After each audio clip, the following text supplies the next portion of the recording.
চিকিৎসা হয় না মা, সব কথা বলো না মা। তো বলছিলাম আমরা একটু মনোযোগ সহকারে শোনো মা। হরিদাস ঠাকুরের কথা বলছিলাম, যিনি যবন কুলে জন্ম নিয়েছিল। সবাই বলো মা, কোন কুলে জন্ম নিয়েছিল? এই হরিদাস ঠাকুর মা, নামাচার্য উপাধি দেওয়া হয়েছে তাকে। এই হরিদাস ঠাকুর যবন কুলে জন্ম নিয়ে মা, কার নাম গো মা?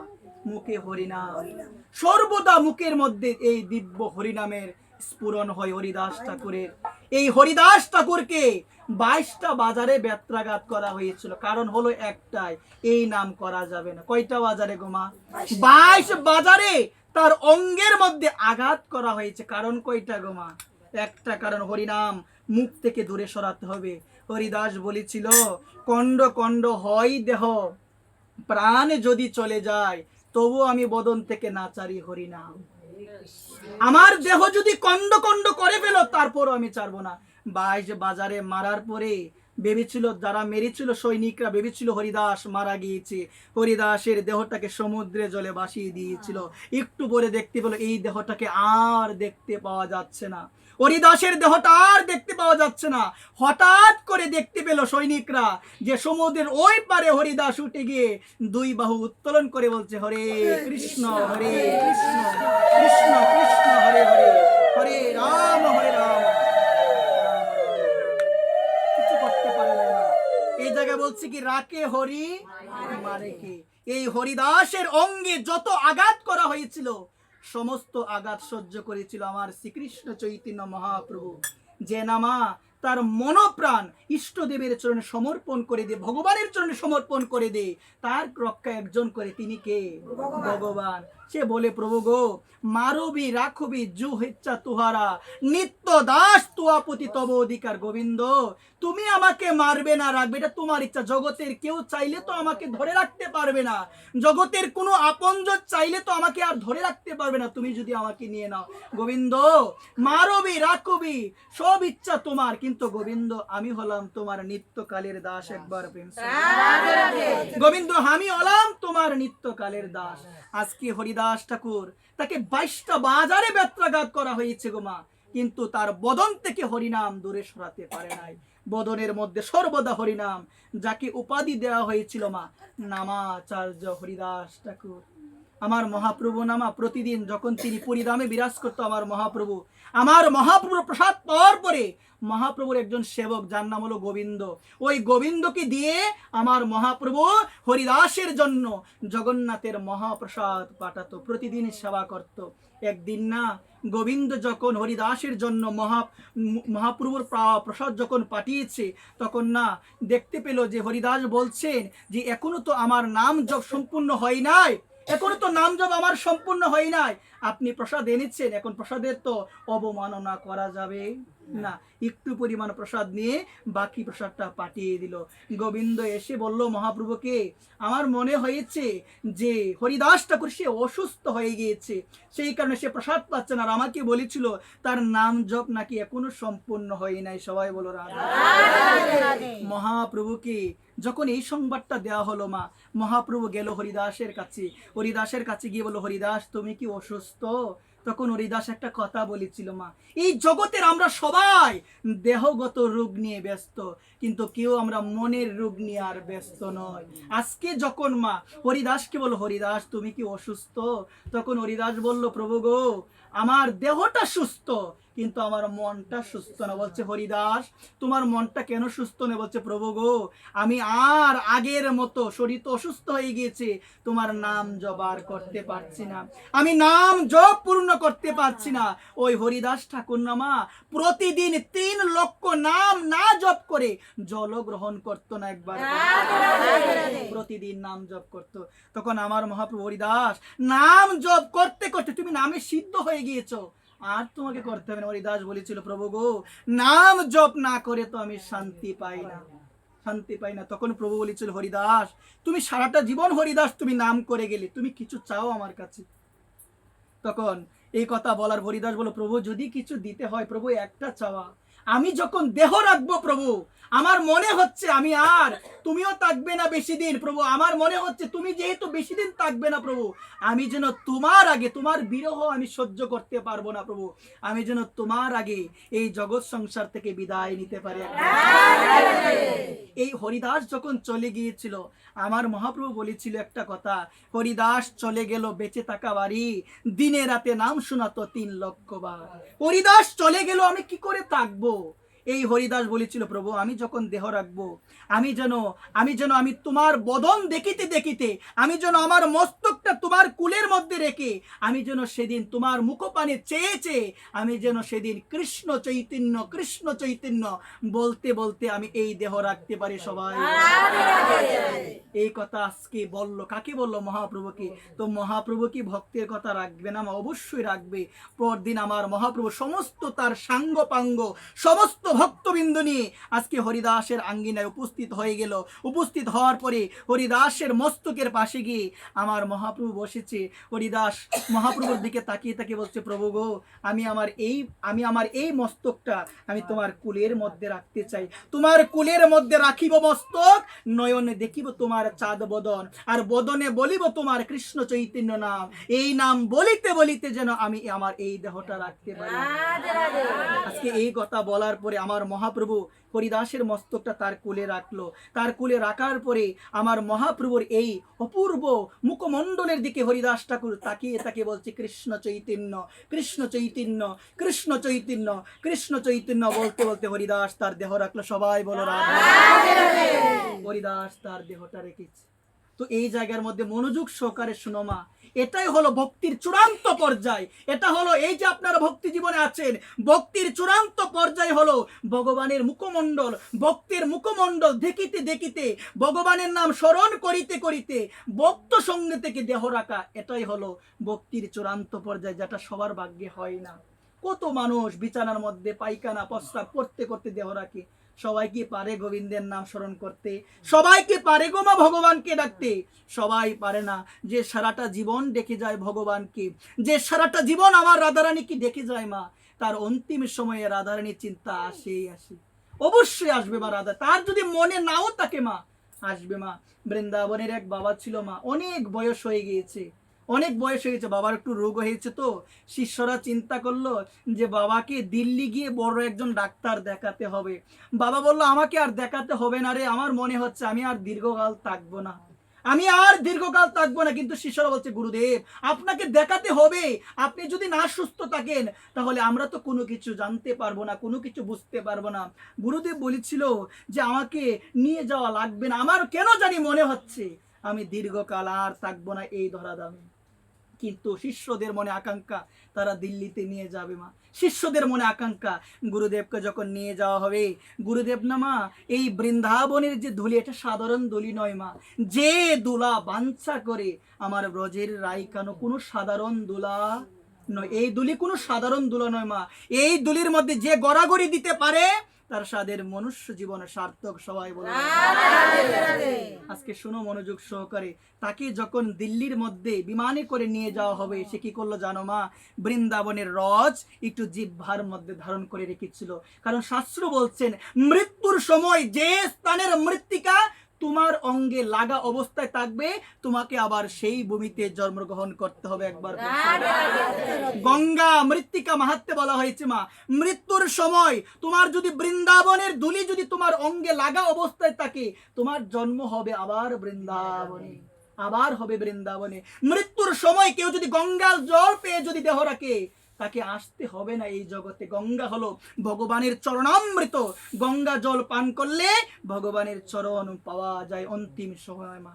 এখানে সকল ভক্তচরণে নিবেদন, বৃন্দাবনের ধুলি, বৃন্দাবনের রস নিজের শ্রী আঙ্গিনায় রাখতে হয়। শাস্ত্র বলছেন প্রতিদিন ধারণ করতে পারলে তো অনেক ভালো।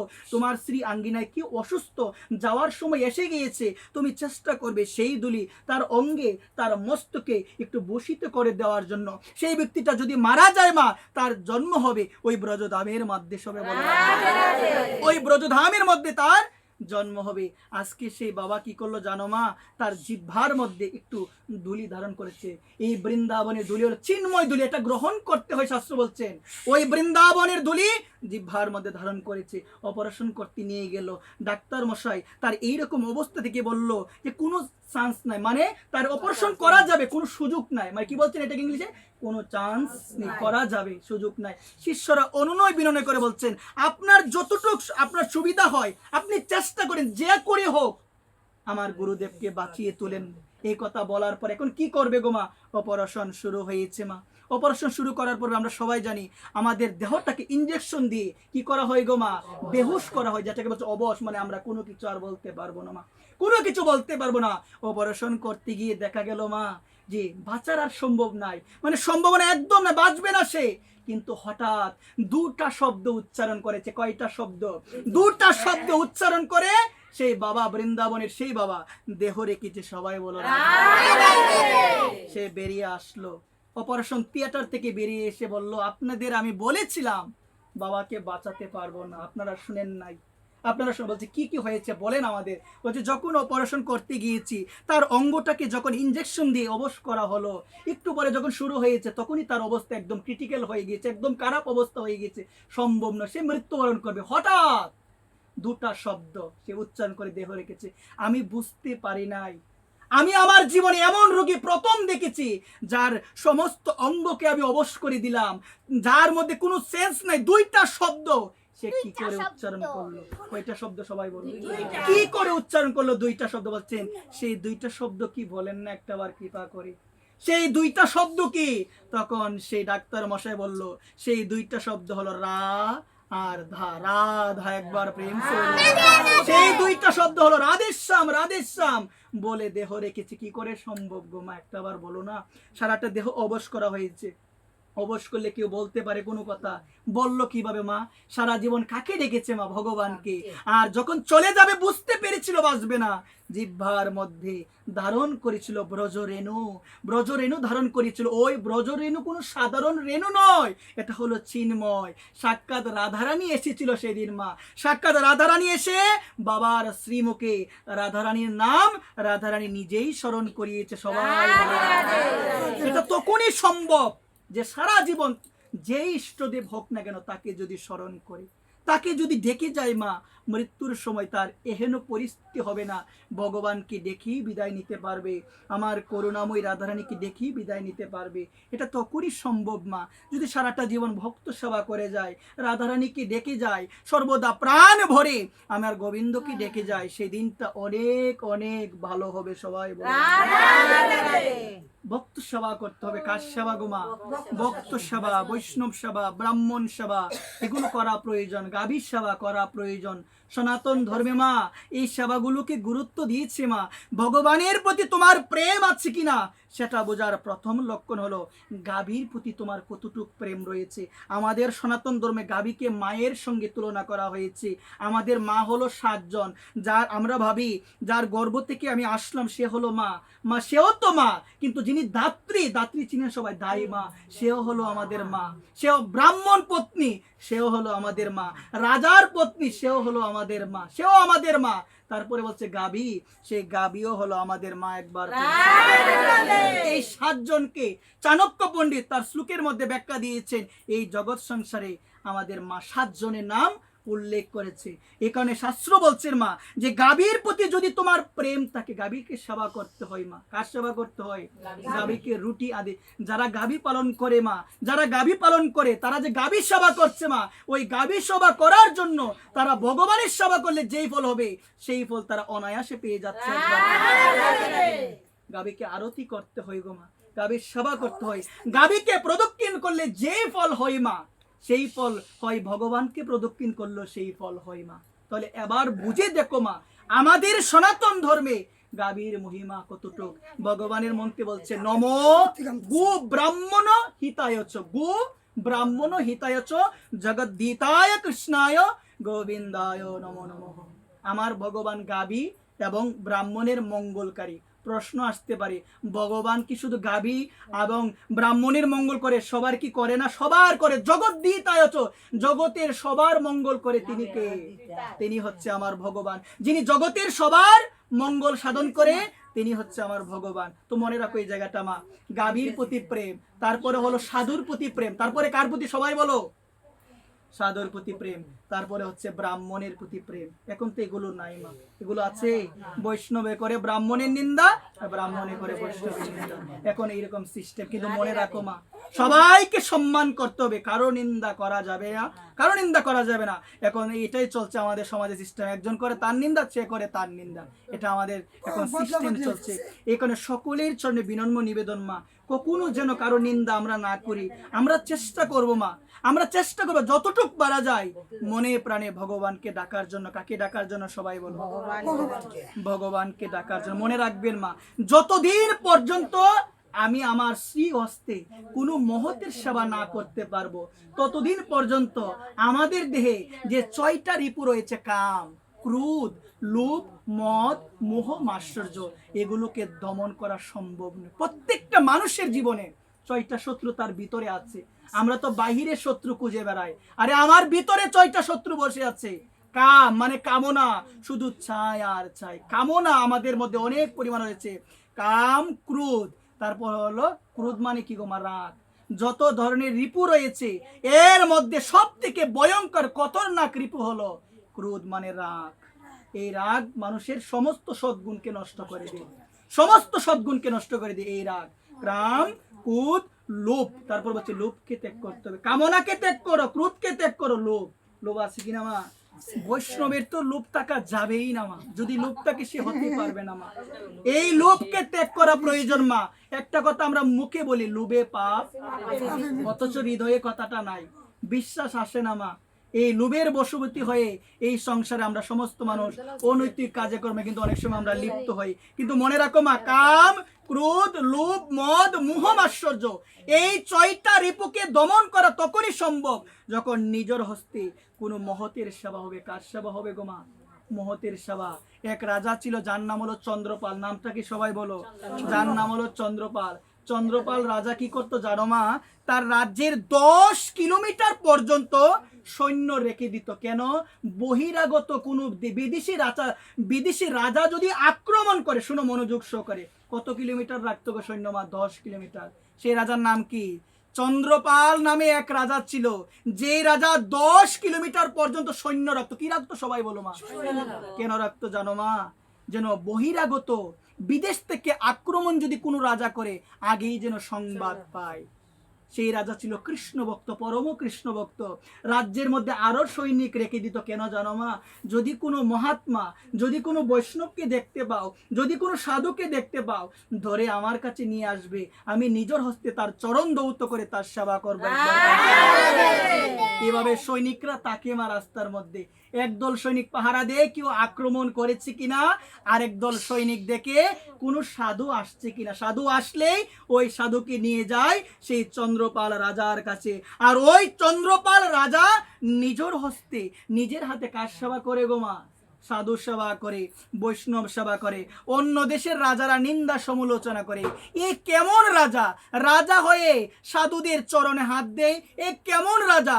রাজা হয়ে সাধুদের চরণ দৌত করে, এমন রাজা তো জীবনও আর দেখি নাই। ওই রাজা সে ভেবে ভেবে মনে মনে চিন্তা করলো যে আমার রাজ্যে একজন দুষ্ট বুদ্ধি সম্পূর্ণ মানুষ আছে। কি মানুষ আছে? দুষ্ট বুদ্ধি সম্পূর্ণ মানুষ। তাকে ডেকে বলল যে তোমাকে একটা কাজ করতে হবে। বলছে কি কাজ? বলছে দেখো চন্দ্রপাল নামে রাজা, তুমি তো তাকে চিনো। বলছে হ্যাঁ চিনি। ওই চন্দ্রপাল রাজাকে একটা পরীক্ষা করতে। বলছে কিভাবে করব? বলছে তুমি সাধুর বেশে ধারণ করো, তুমি একটা ধুতি পরো, তুমি একটা পাঞ্জাবি পরো, কন্ঠি মালা ধারণ করো, তিলক দিয়ে যাও তার রাজ্যের মধ্যে, দেখি সে তোমারও সেবা করে কিনা। একবার ওই দুষ্ট বিদ্যি সম্পূর্ণ মানুষটা মা, সে কি করলো জানো? সমস্ত বেশ মানুষ সাধুর বেশ ধারণ করলো। সাধুর বেশ ধারণ করে ওই চন্দ্রপাল রাজার এরিয়ার মধ্যে চলে গিয়েছে। ওই চন্দ্রপাল রাজার যারা সৈনিক, ওকে দেখতে পারবো না, ওকে ধরে নিয়ে গেল কার কাছে? ওই চন্দ্রপাল রাজার কাছে। চন্দ্রপাল রাজা ওকে দেখি বুঝে গেল ও সাধু নয়, ও দুষ্ট বুদ্ধি সম্পন্ন লোক, আমাকে পরীক্ষা করার জন্য এসেছে। যাই হোক, এসেছে তো সাধুর বেশে, সেবা তো আমার করতেই হবে। সবাই সেবা তো আমাকে করতে হবে মা। দেখো সাধুর সেবা কাকে বলে, সেবা তো আমাকে করতে হবে। আজকে কি করলো, তাকে বসালো একটা আসন দিয়ে, তার চরণ ধৌত করলো, চরণ ধৌত করার পর তাকে সেবা দিল। সেবা দেওয়ার পরে তাকে দক্ষিণা দিয়ে বিদায় করবে। যখন অনেক পরিমাণে দক্ষিণা দিল, দক্ষিণা দেওয়ার একটা নিয়ম আছে মা, দক্ষিণা দেওয়ার নিয়ম আছে। তা সে কি করলো জানো মা, তার রাজ্যের মধ্যে যে অনেক টাকা রয়েছে সেগুলো আনলো, বলছে আপনার যতটুকু প্রয়োজন আপনি নিয়ে যান। এটা দানের লক্ষণ মা।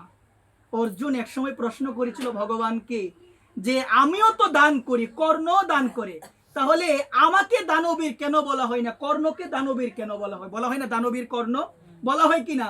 বলা হয়। ভগবানকে প্রশ্ন করলো আমিও দান করি, তাহলে আমাকে দানবীর কেন বলা হয় না, কর্ণকে কেন বলা হয়? তখন ভগবান বলল তোমার প্রশ্নটা অর্জুন যথাযথ, একটা পরীক্ষা করতে হবে।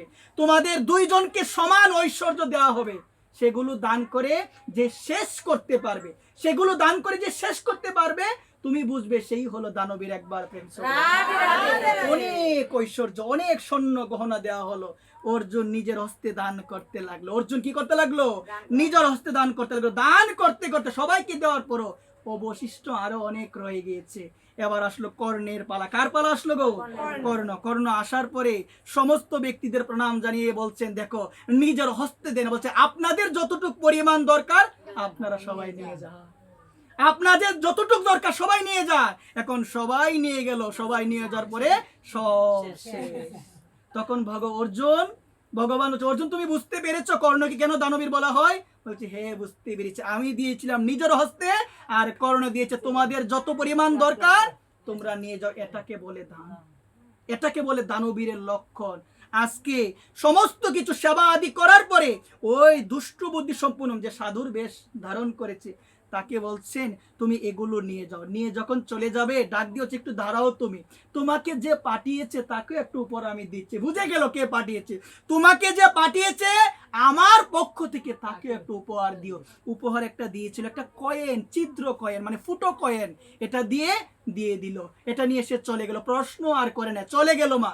চলে যাওয়ার পরে সেই রাজার কাছে গেল। রাজার কাছে গিয়ে রাজাকে প্রণাম জানিয়ে বলছেন আপনি পাঠিয়েছিলেন পরীক্ষা করার জন্য, সে আমার সেবা করেছে, আমাকে যত্ন করেছে, আমাকে বিভিন্ন সেবা দিয়েছে, সেবা দেওয়ার পর আমাকে বিভিন্ন পরিমাণ দক্ষিণা দিয়েছে, শুধু আমাকে দেয় না আপনাকেও দিয়েছে।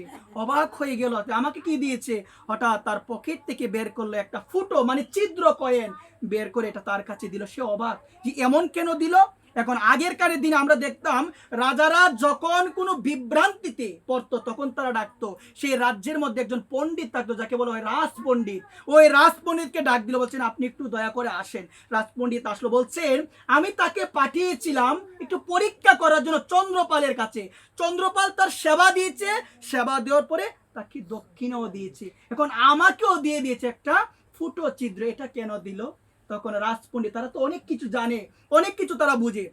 রাজপণ্ডিত বলো দেখো যদি মনে অহংকার নিয়ে, যদি মনে সন্দেহ নিয়ে, যদি মনে অবিশ্বাস নিয়ে কাউকে পাঠানো হয় কারো দরবারে, কাউকে যদি কারো দরবারে পাঠানো হয় তার প্রাপ্য হলো এই ফুটো ছিদ্রই, পূর্ণ ছিদ্র নয়। একবার প্রেম এই ফুটো ছিদ্রই তার প্রাপ্য, পূর্ণটা তার পাওয়া কখনো প্রাপ্য নয়। আপনার মনে অহংকার ছিল, আপনার মনে অবিশ্বাস ছিল, ওই অবিশ্বাস সহকারে তাকে পরীক্ষা করার জন্য আপনি পাঠালেন। এই কারণে রাজা জানান দিলেন, রাজা জানিয়ে দিলেন সে ফুটো ছিদ্র দিয়ে যাদের মনে অবিশ্বাস তাদের ভাগ্যে ওই ফুটো ছিদ্রই জুটে, তাদের পূর্ণতা জুটে না। একবার প্রেম। এখানে সাধুর সেবা করো, বৈষ্ণব সেবা করো, মনে বিশ্বাস শ্রদ্ধা সহকারে, মনে অহংকার অবিশ্বাস অশ্রদ্ধা সহিত সাধুর সেবা করলে কোনো কিছু হবে না। এখানে সাধু সেবা করতে হবে শ্রদ্ধা সহকারে, ভক্তি সহকারে এবং হলো প্রেম সহকারে। সবাই বলো রাধে রাধে। এখানে সকল ভক্তচরণে এই নিবেদন, সাধু সেবা এমন ভাবে করতে হবে মা, বৈষ্ণব সেবা এমন ভাবে করতে হবে যেন সেই বৈষ্ণব আমার প্রতি প্রসন্ন হয় মা, সেই বৈষ্ণব সেই সাধু যেন আমার প্রতি প্রসন্ন হয়। এখানে সকলের চরণে এই নিবেদন মা, এই জগৎ সংসারে এসেছে আমাদের করণীয় হলো একটাই, আমরা যেন সবাই মা নিজের হস্তে আমরা যেন সবাই সাধু সেবা করি, বৈষ্ণব সেবা করি, আমরা যেন শ্রী ব্রাহ্মণের সেবা করি। এখানে সকল ভক্তচরণে এই নিবেদন মা, এই নিবেদন করা। একটা জিনিস বলে আমি এখানে কথা বিশ্রাম দিব মা, শুনো। এখন বর্তমানে তর্পণ চলছে। কি চলছে সবাই বলো? তর্পণ। আমি বিশেষ দিকে যাবো না, একটাই কথা, তর্পণ করা প্রয়োজন আছে মা। চাতল পরে যদিও এটার প্রচলন বেশি নাই, জানে না মা। এখন ব্রাহ্মণে বললে বলবো ওদের লোভ, ওদের পাওয়ার জন্য আমাদের কইতেছে, বলবে কিন্তু মা, তারাও বিপদে, কারণে বলে না সবাই। শুনে যাও, আমি কথাটা বলি, আমি বললে তো আমাকে বলবে না, কারণ এটা তো আমার কাজ না। আমি বলি শুনো একটু মনোযোগ সহকারে, তর্পণ করা প্রয়োজন। অনেকে বলে বাবা আমার সংসারের মধ্যে শুধু অশান্তি আর অশান্তি, আমার সংসারের মধ্যে উন্নতি নাই। অনেকে বলে বাবা আমার সংসারে একের পর এক রোগ লেগে থাকে, একজন সুস্থ হয় আর একজন রোগী। এটা কেন হয়? এটা হলো পিতৃদোষের কারণে। ওই পিতৃদোষ থেকে রক্ষা পেতে গেলে তর্পণ করতে হয়। বর্তমানে তর্পণ চলছে মা, আপনাদের স্বামীকে বলে দিবেন মা, আপনাদের যারা কুলপুরোহিত রয়েছে তাদেরকে জানিয়ে দিবেন কোন দিন করবেন, রবিবার পর্যন্ত টাইম রয়েছে। তর্পণ মা করতে হয় মা, তর্পণ করতে হয়। তর্পণ করলে পিতৃদশা কাটে, ওই পিতৃদশা কাটলে সংসারে উন্নতি হয় মা, যা আছে তার থেকে বেশি উন্নতি হবে এবং পিতৃপুরুষগণ সন্তুষ্ট হবে। তারা যদি সন্তুষ্ট হয়ে যায় মা, সন্তুষ্ট হলে এই গৃহের মধ্যে মঙ্গল এসে যাবে একবার। আর যত ধরনের সেবা কর্ম করো মা, মঙ্গল চণ্ডী ব্রত থেকে যত ধরনের ব্রত রয়েছে মা, সমস্ত ব্রতের ফল তখনই পাবে মা। কখন পাবে? যদি পিতৃপুরুষ সন্তুষ্ট থাকে। ওই পিতৃপুরুষ যদি অসন্তুষ্ট থাকে সম্ভব নয় মা। মনে রাখবেন, আমরা যে দেবতা কর্ম, আমরা যে পূজা কর্ম এগুলো করি, এগুলো করার পরে ওই যে ফলটা আমরা পাবো, ওই ফলটা প্রথমে যায় পিতৃপুরুষের কাছে। আমাদের যারা পিতৃপুরুষ রয়েছে, ওই পিতৃপুরুষ যদি সন্তুষ্ট থাকে তাহলে ওই ফলটা আমাদের দেয়, অন্যথায় কখনো দিবে না। এই কারণে আপনাদের যারা রয়েছে এদের বলে দিবেন মা তর্পণটা করার জন্য। কথা বলে না বাবা, কথা বলে না। তর্পণটা করলে অনেক অনেক ভালো। একবার প্রেম রাধে রাধে। কারণ সকল ভক্ত চরণে আমি নিবেদন করে বলবো, এগুলো জানার প্রয়োজন আছে। এগুলো যদি মা না জানো তাহলে দেখবে আমাদের মধ্যে বিভ্রান্তি আসবে। এবং এখানে সকল ভক্ত চরণে, সকল কথা বলো না মা, সকল ভক্ত চরণে আমি দিন অতিদিন আমি নিবেদন করে বলবো, জেনে শুনি যেগুলো করা প্রয়োজন সেগুলো আমাদের সবাইকে করতে হবে। আরেকটা জিনিস মনে রাখো, তর্পণের সময় কোনো ব্রাহ্মণকে সাদা বস্ত্র যদি দিতে পারো সেটা অনেক অনেক ভালো। সাদা বস্ত্র বলতে আমি বুঝাচ্ছি সাদা ধুতি, এটা দিলে অনেক ভালো মা, দেওয়া প্রয়োজন এগুলো মা। তারপরে প্রণামী বুদ্ধিয়া দিতে হয়, এগুলো দেওয়া প্রয়োজন। দিলে কমবে না মা, এটা দিলে তোমারই লাভ। তুমি বলবে ঠাকুরের লাভ, সকালে ঘুম থেকে উঠি ঠাকুরের লাভ, এমন বলবে না মা। এটা বললে মা অপরাধ হয়ে যাবে মা, ভগবান বিমুখ হয়ে যাবে। এই কারণে কারুর চরণে, কোনো ব্রাহ্মণ, কোনো বৈষ্ণব, কোনো সাধুর চরণে যেন আমার অপরাধ না হয়। বৈষ্ণব সবাই হতে পারে মা, ব্রাহ্মণ সবাই হতে পারে, এটা মনোযোগ দিয়ে শুনে যাও। আমি এই কথাটা বলছি মা, বৈষ্ণব সবাই হতে পারবে, যে কোনো বর্ণের মানুষ বৈষ্ণব হতে পারবে, ব্রাহ্মণ সবাই হতে পারে। সবাই বলেন না আজকাল হতে পারে কিনা? আওয়াজ নাই, আমি আওয়াজে তো কিভাবে দিচ্ছি? রাধে রাধে রাধে রাধে। এখানে সকল ভক্ত চরণে শেষ করে দিই। জয় নিতাই গৌর হরি বল।